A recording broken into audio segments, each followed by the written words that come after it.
ఈరోజు మన కుకింగ్ షోలో మనం చేయబోతున్నాము KFC chicken home made style. KFC chicken home made style అని ఎందుకన్నాం తెలుసా? ఆ కేఎఫ్సీ చికెన్లో ఏమేమో వేస్తారు, కానీ ఇంట్లో ఉన్న ఇంగ్రీడియంట్స్తోనే పర్ఫెక్ట్గా కేఎఫ్సీ చికెన్ చేసుకోవచ్చు. ఇది ఎట్లనో తెలుసా? నార్మల్గా మనం చికెన్ తెచ్చుకొని కడుక్కుంటాం కదా, కడిగేసిన తర్వాత ఆ చికెన్ని ఒక 15 to 20 minutes సాల్ట్ వాటర్లో పెట్టినాం అనుకోండి, చికెన్ కొంచెం మెత్తగా జ్యూసీగా ఇంకా టెండర్గా అవుతుంది అనమాట. సో ఎప్పుడు చికెన్ తెచ్చినా అట్లనే పెడతాము, అది కర్రీకైనా కేఎఫ్సీ చికెన్కైనా సరే. సో ఇప్పుడు మనం ఇట్లా కడుక్కొని సోక్ చేసుకున్న చికెన్లో ఉప్పు, కారం, గరం మసాలా, ధనియాల పొడి, పెప్పర్ పౌడర్, కొంచెం చికెన్ మసాలా, ఇంకా లెమన్ పిండుకుంటున్నాం, కొంచెం పెరిగేసుకొని అన్నిటినీ మంచిగా మిక్స్ చేసుకొని ఒక 2 hours వరకు దీన్ని ఫ్రిడ్జ్లో పెట్టేసుకున్నాం అనమాట.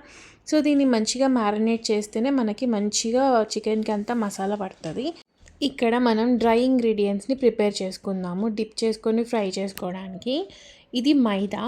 మనం తీసుకున్న చికెన్కి ఇక్కడ 3 tablespoons ఆఫ్ మైదా తీసుకుంటున్నాము. క్రిస్పీనెస్ ఎక్కువ రావాలి అనుకున్న వాళ్ళు ఈక్వల్ క్వాంటిటీలో కార్న్ఫ్లోర్ తీసుకోండి. మేము ఇక్కడ 2 tablespoons తీసుకున్నాము. ఇందులోకి మనం పెప్పర్ పౌడర్, కారం ఇంకా ఉప్పు యాడ్ చేసుకొని మిక్స్ చేసుకొని పక్కకు పెట్టుకోవాలి. దీనిపైన కోటింగ్ కోసం మనం కార్న్ఫ్లెక్స్ తీసేసుకుందాం. ఇట్లా పీసులు చేసుకోవాలి ఫర్ క్రిస్పీ కేఎఫ్సీ పీసెస్ కోసం. ఇది లాస్ట్ బట్ నాట్ లీస్ట్, ఇట్లా కూల్ వాటర్ తీసుకోవాలి. కూల్ వాటర్ తీసుకొని ఒక గిన్నెలోకి వేసుకోవాలి. మనం ఇక్కడ ఆయిల్ ఆల్రెడీ ప్రీ హీట్ చేసుకుంటున్నాము. మీడియం ఫ్లేమ్లో పెట్టుకుంటే అది హీట్ అవుతూ ఉంటుంది మెల్లగా. Here is our marinated chicken.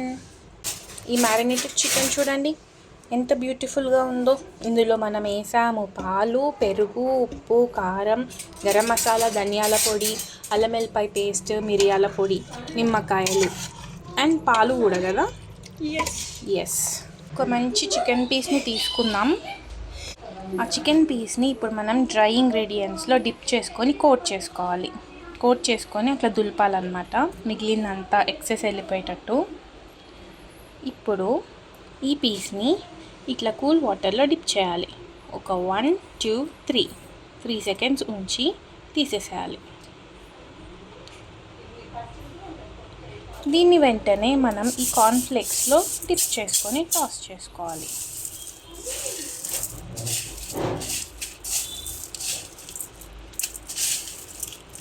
అట్లా గట్టిగా పిసకడం వల్ల కార్న్ఫ్లేక్స్ అనేటివి చికెన్ పీస్కి గట్టిగా పట్టుకుంటాయి. ఇలా మనం ఒక్కొక్కటిగా చేసుకొని ఒక ప్లేట్లో స్ప్రెడ్ చేసుకోవాలి. మిగిలిన చికెన్ పీసెస్ని కూడా సేమ్ ప్రాసెస్లో చేసుకొని రెడీ చేసుకుందాం. ఇప్పుడు అట్లా కోట్ చేసుకున్న చికెన్ పీసెస్ని మెల్లగా మనం ఆయిల్లో వేసుకోవాలి. ఫ్లేమ్ మాత్రం లో టు మీడియంలో ఉండేటట్టు చూసుకోవాలి. చాలా స్లోగా ఫ్రై చేసుకోవాలి వీటిని. హై ఫ్లేమ్ మీద ఫ్రై చేసుకుంటే మొత్తం మాడిపోతుంది, లోపల కుక్ అవ్వదు. చూసారా, here is our final output KFC chicken. హ్యాపీగా ఇంట్లోనే చేసుకుంటే ఎంత బాగుంటుంది. నీట్గా, ఫ్రెష్గా, అప్పటికప్పుడు దంచిన మసాలాలు అండ్ హోమ్ మేడ్ మసాలాలతోటి, హోమ్ మేడ్ ఇంగ్రీడియంట్స్ తోటి ఎంత కావాలంటే అంత చేసుకోవచ్చు. అదే కేఎఫ్సీలో ఒక బకెట్ చికెన్ ఎంతనో మీకు కూడా తెలుసు ఆ ప్రైస్. కాబట్టి ఇప్పటి నుంచి అయినా సరే అట్లీస్ట్ ఇంట్లో ఇట్లనైనా ట్రై చేయండి. ఆనియన్ పౌడర్, గార్లిక్ పౌడర్ ఇవన్నీ వేయాల్సిన అవసరం లేదు. మన బేసిక్ ఇంగ్రీడియంట్స్ వేసుకొని కూడా ట్రై చేయొచ్చు. సూపర్ ఉంటుంది. ఒక్కసారి మీరు ట్రై చేయండి. చిన్నపిల్లలకి మనం ఇంట్లో చేసి పెడితే అది చాలా హైజీనిక్గా, హెల్తీగా చేసి పెట్టవచ్చు. అదే బయట కొన్నాం అనుకోండి, అసలు వాడు ఏం వేస్తుండో అర్థమైతే ఇవాళ రేపు ఈ ఫుడ్ ఇన్స్పెక్షన్ స్టార్ట్ అయిన కాంచెలి బయట తినాలంటే ఇంకా భయం మొదలైంది. సో కేఎఫ్సీ చికెన్ ఇట్లా చేసుకోండి. ఇంకో స్టైల్లో కావాలంటే నేను మళ్ళీ చూపిస్తాను మీకు, ఇంకో స్టైల్లో కూడా. కాకపోతే అది కొంచెం లెందీ ప్రాసెస్. ఈ వీడియోకి వచ్చే వ్యూస్ అండ్ లైక్స్ని బట్టి నేను నెక్స్ట్ వీడియో చేయాలా వద్దా అని డిసైడ్ అవుతాను. సో మీకు ఈ వీడియో నచ్చితే మాత్రం ఖచ్చితంగా like, share and subscribe to Trio Tales and Talks.